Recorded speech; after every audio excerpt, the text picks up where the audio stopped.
Dari dulu begitulah cinta, deritanya tiada akhir.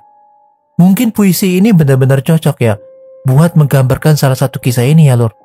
Di mana ada seorang milioner yang jatuh cinta terhadap staf hotel cantik. Tapi sayang, endingnya gak nyenengin banget. Karena istri sahnya tahu kartu asnya.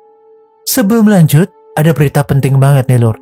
Kalau AA upload di hari Rabu, Sabtu dan Minggu jam 2 siang. Jika gak ada halangan ya.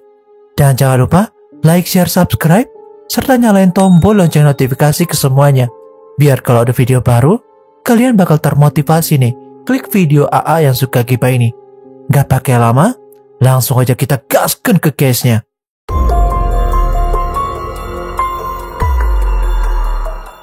Biar kalian lebih dekat dengan salah satu milioner ini, AA mau kenalin kalian nih dengan seorang pria bernama Jim Peng yang merupakan seorang pengusaha kaya raya asal Taiwan.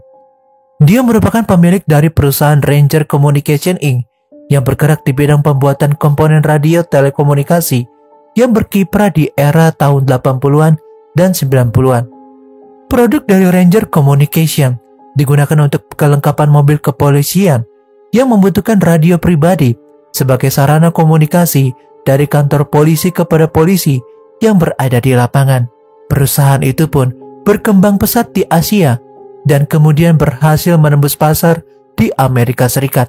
Sebagai pemilik dan pendiri Ranger Communication Inc., Jim Peng tentu aja mendapatkan pundi-pundi yang cukup besar dari perusahaannya tersebut. Diperkirakan kekayaan Jim pada tahun 90-an sebesar 200 juta dolar Amerika Serikat. Karena itulah Jim kemudian memboyong istri dan kedua anaknya yang telah remaja untuk tinggal di Orange County, California. Ia dan keluarganya tinggal di kawasan elit di Orange County. Memiliki bisnis yang tersebar di Amerika Serikat dan daratan Cina, membuat Jim sering melakukan perjalanan bisnis. Disinilah kesetiaan Jim mulai diuji.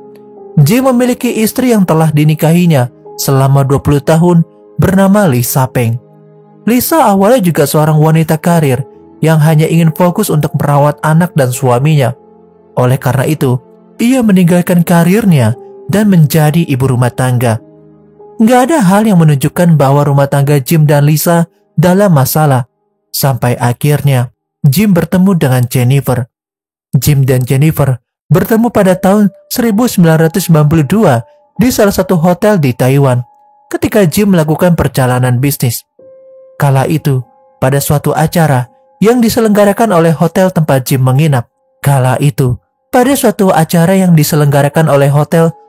Jim menginap. Jennifer nggak sengaja berdiri di depan Jim saat ia menyaksikan sebuah performance. Jennifer yang berpostur lebih tinggi dari Jim tentu aja menghalangi pandangan Jim. Jim pun akhirnya menegur Jennifer dan memintanya untuk bertukar tempat. Namun nggak disangka, Jim terpesona oleh kecantikan Jennifer. Jennifer merupakan seorang pegawai hotel tempat Jim menginap. Ia lahir pada tahun 1968. Banyak yang mengingat Jennifer sebagai gadis yang riang, cantik, dan yang menjadi center of attention dimanapun ia berada. Gak lama setelah perkenalan yang gak sengaja tersebut, Jim dan Jennifer pun mulai saling menyukai. Walaupun perbedaan usia di antara mereka 25 tahun, pasangan ini tetap meneruskan hubungan cinta mereka. Awalnya Jim dan Jennifer harus menjalani hubungan jarak jauh karena Jim tinggal di Amerika Serikat. Jim pun menggunakan dalih perjalanan bisnisnya ke Taiwan untuk menemui Jennifer. Gak lama kemudian, Jennifer pun mengandung. Jim kemudian memboyong Jennifer ke Amerika Serikat. Seperti yang diketahui, bahwa pada tahun 1992, pemerintah Cina masih menerapkan kepada warganya untuk memiliki satu orang anak. Bagi pemerintah Cina waktu itu, memiliki anak lebih dari satu merupakan tindakan ilegal, apalagi memiliki anak di luar nikah. Tentu aja akan menjadi pergunjingan yang kelak akan menyusahkan bagi anak Jim dan Jennifer. Jim memberi Jennifer sebuah apartemen yang gak jauh dari tempat tinggalnya dengan Lisa. Ia juga mendirikan sebuah perusahaan yang bernama GNG, yang berafiliasi dengan perusahaan utamanya. Kemudian pada bulan Maret 1993, Jennifer melahirkan anak pertamanya. Hubungan Jennifer dan Jim mulai naik tingkat, lantaran Jennifer telah memiliki anak dari Jim. Hal ini juga menggugah keberanian Jennifer untuk perlahan menggoyahkan pernikahan Jim dan Lisa. Gak lama setelah Jennifer melahirkan anaknya, Jim kemudian memperkerjakan Jennifer di perusahaan utamanya sebagai sekretaris pribadinya. Disinilah Jennifer mulai terlibat konflik dengan Lisa, istri sah dari Jim Peng. Dari sisi Lisa, awalnya tercium perselingkuhan Jim adalah ketika ia kembali dari perjalanannya ke Taiwan. Ia memergoki Jim dan Jennifer di rumahnya. Namun rupanya saat itu Lisa nggak mencurigai hubungan Jim dan Jennifer karena Jennifer merupakan sekretaris pribadi di perusahaan Jim. Gak lama, Lisa juga menemukan pakaian perempuan yang gak pernah ia miliki di lemari kamar tidurnya. Lisa kebingungan karena sebelum ia keluar rumah, ia gak pernah melihat pakaian tersebut. Dan tiba-tiba aja, saat ia pulang, ia menemukan pakaian yang bukan miliknya. Ia juga menemukan baju wanita di dalam koper yang biasanya Jim gunakan untuk berpergian. Lisa kemudian menanyakan kepada Jim mengenai baju-baju wanita yang ia temukan. Namun Jim menjawab dengan santai bahwa itu adalah milik para staf yang gak sengaja ia bawa. Namun Lisa gak sebodoh itu. Ia mulai mencurigai bahwa Jim memiliki wanita lain. Di satu sisi, sebenarnya Jennifer sengaja meninggalkan barang-barangnya untuk membuat Lisa mengetahui bahwa Jim memiliki wanita lain dan mencoba melakukan perang secara terbuka. Hal ini terlihat bahwasanya Jennifer ingin memprovokasi Lisa untuk menantangnya. Mungkin dalam pikiran Jennifer, Lisa akan meninggalkan Jim jika mengetahui hubungannya dengan Jim. Lisa pun mengkonfrontasi Jim untuk menanyakan hubungannya dengan wanita lain, namun Jim gak banyak bicara. Jim terlihat santai dan gak ingin dikonfrontasi sambil tetap menjalankan kehidupan ganda yang ia miliki. Lisa kemudian gak seperti biasanya. Pada suatu hari, tanpa pemberitahuan, Lisa mengunjungi kantor Jim. Lisa kemudian mengajak Jennifer untuk berbicara berdua. Namun pembicaraan itu rupanya gak berakhir baik. Lisa meminta Jennifer untuk meninggalkan Jim, namun Jennifer menolaknya. Beberapa hari setelah percakapan tersebut, Jennifer kembali mengunjungi rumah Lisa dan Jim ketika Lisa nggak berada di rumahnya. Di sini nggak diketahui apakah Jennifer datang ke rumah Lisa atas permintaan Jim atau memang keinginan Jennifer sendiri. Dan kembali Jennifer meninggalkan beberapa pakaiannya di rumah tersebut. Lisa juga kembali menemukan pakaian Jennifer. Ia pun marah sejadi-jadinya dan kemudian menggunting semua baju yang pernah Jennifer tinggalkan. Setelah mengetahui siapa wanita simpanan Jim selama ini, Lisa pun meminta Jim untuk meninggalkan Jennifer, namun Jim menolaknya. Gak lama, tragedi pun terjadi. Saat itu pada tanggal 18 Agustus 1993, setelah Jim pulang dari perjalanan bisnisnya, ia langsung menuju apartemen Jennifer. Namun setelah lama mengetok pintu, Jennifer gak kunjung membuka pintunya. Awalnya Jim berpikir bahwa Jennifer sedang mengajak putra mereka untuk berjalan-jalan. Ia kemudian menunggu Jennifer di kantornya. Setelah beberapa jam, Jim kemudian kembali mengunjungi apartemen Jennifer. Namun kembali, ketika ia mengetuk pintu Jennifer, ia masih nggak membukakan pintu apartemennya. Karena panik, Jim kemudian membuka paksa pintu apartemen Jennifer. Seketika memasuki ruang apartemen, Jim menemukan Jennifer telah tergeletak bersimbah darah. Sontak Jim pun menelpon polisi. Nggak lama polisi pun tiba. Mereka menyusuri ruangan apartemen Jennifer dan menemukan Jennifer juga gak bernyawa. Disinilah polisi melihat Jim kalut dan terguncang. Polisi menyatakan bahwa Jennifer telah meninggal dunia di usianya yang ke-25 tahun. Walaupun Jim terlihat sangat terguncang, polisi tetap harus menyelidiki latar belakang Jim dan Jennifer. Polisi pun dengan cepat menemukan bahwa Jennifer merupakan wanita simpanan Jim. Polisi juga menyelidiki alibi yang dimiliki Jim. Namun polisi menemukan bahwa Jim memang berada di luar negeri ketika kejadian pembunuhan Jennifer terjadi. Kini tinggal satu orang yang harus diselidiki oleh polisi, yakni Lisa Peng yang merupakan istri sah dari Jim Peng. Sambil pihak kepolisian menyelidiki Lisa Peng, pihak forensik pun mengeluarkan hasil analisanya. Bukti forensik menunjukkan bahwa sebelum Jim mendobrak pintu apartemen Jennifer, nggak ditemukan bekas pembukaan paksa pintu apartemen tersebut.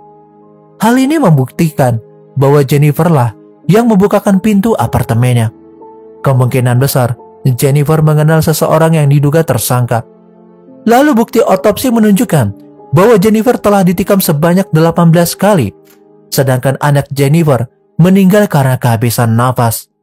Selain itu, polisi juga menemukan bekas gigitan di tangan Jennifer. Polisi awalnya menginterogasi Lisa guna meminta DNA Lisa untuk dicocokkan dengan air liur yang terdapat pada gigitan di lengan Jennifer, dan hasil tes DNA tersebut ternyata cocok. Namun Lisa tetap gak mengakui perbuatannya, walaupun bukti DNA telah ditunjukkan oleh kepolisian. Ketika polisi menanyakan kepada Jim mengenai istrinya Lisa, Jim pun membela Lisa dengan mengatakan bahwa Lisa gak mungkin melakukan perbuatan sekejam itu. Entah apakah pembelaan Jim merupakan rasa bersalahnya, karena jelas-jelas Jimlah penjahat sebenarnya, karena ia merupakan satu-satunya orang yang mempermainkan hati dua wanita yang mencintainya. Karena Lisa yang gak kunjung mengaku, polisi pun menggunakan taktik yang di kemudian hari akan menjadi penyesalan bagi keluarga Jennifer. Polisi saat itu meminta Jim untuk berbicara empat mata dengan Lisa di ruang interogasi, agar Lisa segera mengakui perbuatannya dan ia dapat segera ditangkap. Jim dan Lisa pun berbicara, gak ada pertengkaran atau argumen yang memanas di antara mereka. Pembicaraan mereka dalam bahasa Mandarin yang diterjemahkan, bahwa Lisa menyalahkan semuanya karena perselingkuhan Jim. Jim bertanya kepada Lisa, kenapa ia menghabisi Jennifer. Lisa pun mengatakan bahwa Jennifer gak sengaja tertusuk olehnya ketika mereka sedang bertengkar. Lisa juga mengatakan bahwa ia memang mengunjungi Jennifer di apartemennya dan mereka bertengkar. Dengan mengantongi bukti pembicaraan Jim dan Lisa tersebut, polisi akhirnya menangkap Lisa Peng. Berita yang melibatkan istri seorang milioner asal Cina tentu menghebohkan netizen Asia. Anehnya, mereka malah bersimpati kepada Lisa dan mengesampingkan Lisa yang telah merenggut dua nyawa. Namun opini dari netizen gak membuat persidangan Lisa Peng menjadi gak berimbang. Pengacara pembela Lisa menyalahkan Jim atas semua yang terjadi, dengan mengatakan bahwa Jim bisa aja menghabisi Jennifer ketika ia pulang dari perjalanan bisnisnya di hari Jennifer ditemukan. Namun hal itu sangat diragukan karena Jim gak mempunyai motif untuk menghabisi Jennifer dan anaknya. Dalam persidangan, Jim memilih gak bersaksi untuk mendukung Lisa maupun Jennifer karena ia berada di tengah-tengah konflik kedua wanita tersebut. Jim juga gak pernah menghadiri persidangan. Ia malah kembali ke Taiwan dan gak pernah kembali ke Amerika Serikat. Pada tahun 1995, juri masih belum bisa menentukan hukuman terhadap Lisa. Namun pada sidang kedua pada tahun 1996, juri sepakat dengan hukuman seumur hidup terhadap Lisa Peng. Namun pada tahun 1999, Lisa dan pengacaranya mengajukan banding dengan pernyataan yang menyebutkan bahwa penangkapan Lisa waktu itu nggak sah karena oknum kepolisian California yang kala itu menginterogasinya nggak membacakan Lisa hak konstitusionalnya dan mengabaikan permintaannya untuk memanggil pengacara. Dan juga karena polisi menjebaknya dengan meminta Jim untuk berbicara kepada Lisa agar mendapatkan pengakuan secara langsung oleh Lisa. Oleh karena itu, pihak jaksa penuntut kemudian memberikan penawaran kepada Lisa bahwa Lisa harus mengaku bersalah atas penghabisan nyawa Jennifer dan anaknya. Ia juga harus menerima hukuman penjara selama 11 tahun dan kemudian dideportasi dari Amerika Serikat serta nggak boleh lagi menginjakkan kaki di Amerika. Lisa pun menerima tawaran jaksa penuntut. Pada bulan Juni 2001, berdasarkan kesepakatan pembelaan, Lisa Peng dideportasi ke Taiwan. Ia diketahui nggak pernah lagi kembali menginjakkan kaki di Amerika Serikat. Dan pada tahun 2023, Lisa Peng kemungkinan udah berusia 70 tahun dan gak pernah ada kabar terbaru tentang dirinya lagi. Di satu sisi baru-baru ini, menurut salah satu sumber, Jim menyatakan bahwa ia telah kehilangan semuanya. Ia gak punya tempat tujuan baik di Taiwan ataupun Cina karena berita tentang penghabisan nyawa Jennifer benar-benar sangat menghebohkan publik Asia pada tahun itu. Dan pada tahun 1997, perusahaan Jim dituntut oleh pengadilan Amerika Serikat karena melakukan perdagangan radio secara ilegal. Orang tua Jennifer juga menuntut Jim di pengadilan dan meminta ganti rugi atas kematian putri mereka sebesar 2 juta US dollar. Orang tua Jennifer juga sangat sedih mengetahui hukuman yang diterima oleh Lisa. Mereka menganggap sangat gak sebadan karena 2 nyawa telah direnggut. Mereka berpendapat bahwa Lisa merupakan seorang iblis. Nah, mungkin segitu dulu ya Lur, kisah dari cinta segitiga ini. Karena menurut AA ya, ini benar-benar sangat mengerikan banget. Kalau kita selingkuh, biasanya nih ya, bakalan jatuh, bahkan sampai kekayaan dan harta itu benar-benar gak ada. Jadi AA ingatkan sekali lagi ya, buat kalian yang cewek ataupun juga yang cowok, kalau ngedengar kasus ini ya, bisa jadiin pelajaran bahwa kalau selingkuh itu sebenarnya selamanya gak baik. Biasanya rezekinya bakal hilang dan putus. Tapi kalau menurut kalian gimana nih? Kalian setuju gak sih atau emang gak setuju? Coba deh komentar di bawah.